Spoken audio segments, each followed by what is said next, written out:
Olá, sejam muito bem-vindos aos 5 Perguntas para o CFO Rio de Janeiro, a websérie da Assets focada exclusivamente no desenvolvimento de carreira do profissional de finanças. Nesta edição especial do Rio de Janeiro, que destaca os principais players do mercado carioca, recebemos Pascoal Gomes, o vice-presidente de finanças da Login. Com 20 anos de experiência na área de finanças, Pascoal assumiu ao longo da sua carreira a diretoria financeira de grandes empresas brasileiras de mobilidade e infraestrutura, como a GRU Airport, a Envepar e a Via 040. Acompanhe a trajetória de Pascoal e venha conosco conhecer todos os desafios vividos por ele. Não perca! Eu iniciei minha carreira após me formar em economia, em finanças, já desde o início. Eu comecei na indústria farmacêutica, assim que eu me formei, fiquei um tempo lá, saí para uma montadora, né? Essa indústria farmacêutica aqui no Rio de Janeiro, depois eu fui para uma montadora em São Paulo, lá no coração do ABC, tive mais uns anos lá. De lá, eu volto para o Rio, né, para Souza Cruz. Da Souza Cruz eu fui para um grande grupo de infraestrutura brasileiro, né? E lá eu passei por metrô, mobilidade urbana, rodovias, aeroportos e até uma posição na holding. Saindo daí, então, eu chego na empresa que eu estou hoje, a Login Logística Multimodal, né? Lá na Login hoje eu ocupo a posição de vice-presidente de finanças. As minhas principais responsabilidades hoje lá, além de finanças e relações com investidores, né, são todas as áreas de suporte e de parceria para os negócios.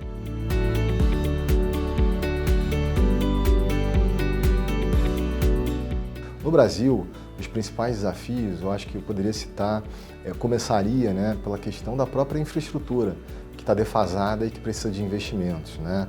Ou seja, o Brasil está sempre correndo atrás dos investimentos em infraestrutura de longo prazo que destravam, de fato, o crescimento da economia, né? E quando você não faz isso, vira um gargalo para o próprio crescimento econômico. A logística não é diferente, né? Junto com isso, você tem uma questão regulatória muito importante, né? A regulação ela precisa estar melhor balanceada, né, entre reguladores, empresas e todos os stakeholders.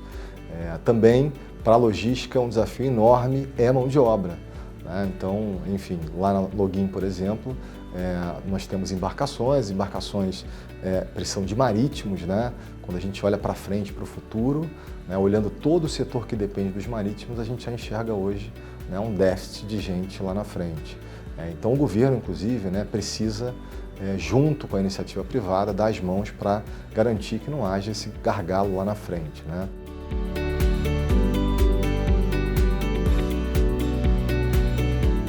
Ter essa combinação, né, de responsabilidades, eu acho que significa, por um lado, você fazer uma gestão financeira muito eficiente, né, que eu acho que esse é o principal papel, né, do CFO, enquanto, né, guardião da sustentabilidade da companhia, né, e por um outro lado você precisa ter uma comunicação muito clara e transparente com os stakeholders, né?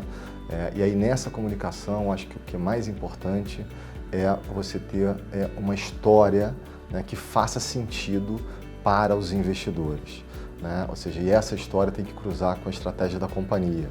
Quando você consegue fazer isso, você passa credibilidade, né, para os investidores, você evita, de alguma forma, né, flutuações em termos de resultado, né, e de expectativas, e essa gestão de expectativas é muito relevante no papel de relações com investidores.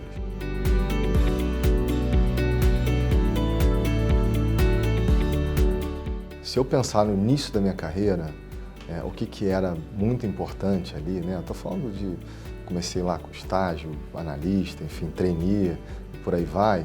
Eu acho que ali era uma vontade de fazer, né, uma criatividade para ir atrás das coisas, sobretudo para o financeiro, né, que está muito acostumado com números, que tem uma linguagem diferente, né, que nem sempre consegue se relacionar bem com todo mundo, né, com as outras áreas. Então, essa curiosidade para ir nas áreas, para entender o que está por trás dos números e tal, fez muita diferença para mim no início da minha carreira, né?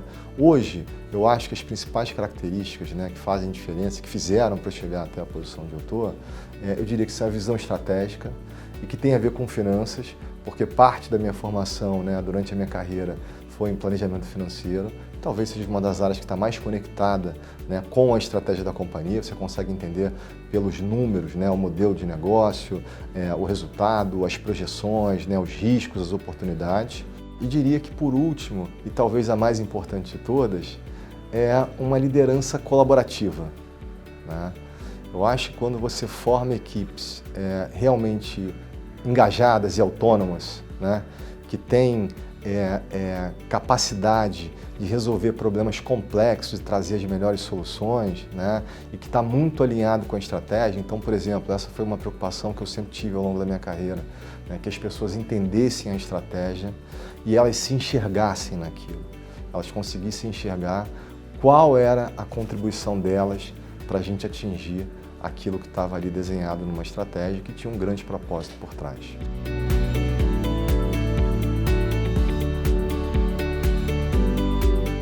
Olha, eu acho que o networking ele é um ativo para todo profissional, não só de finanças, né? E networking, eu acho que é uma palavra que ficou até um pouco depreciada, né? Quando você faz o networking por ele mesmo, né? Mas, na verdade, se trata de você estabelecer relações de confiança. E para você estabelecer relações de confiança, você precisa de honestidade, você precisa de dedicação, precisa de tempo, né? Você precisa investir nisso. É um investimento que você faz. Quando você faz isso com outros executivos do seu setor, né, reguladores, pesquisadores, credores, investidores, isso te dá acesso à informação muito estratégica, né?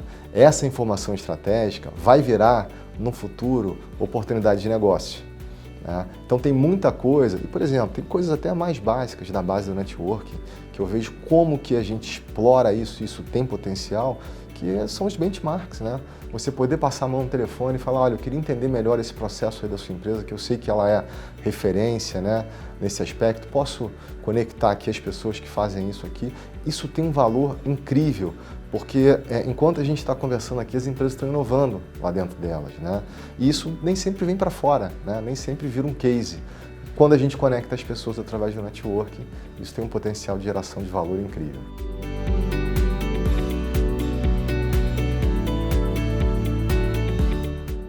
Eu acho que finanças jogam um papel fundamental nessa agenda. Você tem que conectar uma tríade nisso. Você tem que ter, por um lado, né, métricas, quando você fala da agenda ESG. Você tem que ter alocação de capital, porque aquele plano ali vai necessitar, né, de capital, de investimento. E, por outro lado, você tem que ter transparência na comunicação, né? Como que você comunica isso, né, para os seus stakeholders de uma forma geral. E finanças jogam um papel super relevante, então, nesse aspecto, porque consegue conectar a agenda ESG com o planejamento financeiro da companhia, né, e com a própria estratégia, né, para dar uma direção para essa agenda. Eu acho que o papel do CFO nesse sentido, né, e de todo mundo que está envolvido com essa agenda, deveria ser garantir que os investimentos que você faz na agenda ESG, eles gerem valor reputacional para a companhia ou econômico, né? Porque quando isso acontece, a agenda não fica uma agenda só de papel, né, que você guarda na gaveta, ela vai efetivamente ser praticada, né? Muito antes, inclusive, de ser comunicada, tá? Porque essa é uma preocupação que a gente tem grande, né, quando fala da agenda ESG, é comunicar o que você realmente faz, né, o que você fez. Não adianta pegar na parede, né, uma estratégia ou uma agenda ESG se você não vive aquilo efetivamente. Vou usar duas frases de dois grandes pensadores, um que todo mundo conhece, que é o Peter Drucker, que ele falava a cultura come a estratégia no café da manhã. Eu adoro essa frase e eu tenho até uma visão complementar a ela, porque a visão clássica dessa frase é o seguinte, olha, não adianta você ter uma belíssima estratégia montada se você não tem uma cultura forte, sólida, né, que vai garantir a execução daquela estratégia. Mas, por outro lado, se você pensar que sem estratégia você não chega em lugar nenhum, a cultura também se alimenta da estratégia, né? Porque da estratégia vão descer os ritos, né, e no final do dia, conjunto de ritos, de práticas, né, formais ou não da empresa, é o que forma a cultura. E uma outra que é do meu pai, né? Que eu sempre escutei desde criança, eu e meus irmãos, quando a gente ia fazer aquelas reuniões de família, almoço, tomar café da manhã. E meu pai tem muitas frases, né? Mas tem uma que me marcou e que eu guardo no coração. Ele sempre falava assim para mim: Pascoal, e crianças, né? A responsabilidade é a chave do sucesso. E ele falava isso para tudo na vida, não era só para a profissão, né? Para os relacionamentos, para o autocuidado, enfim, para o casamento, para a relação com os filhos, né? Ninguém tem sucesso numa esfera só da vida, né? O sucesso ele é amplo.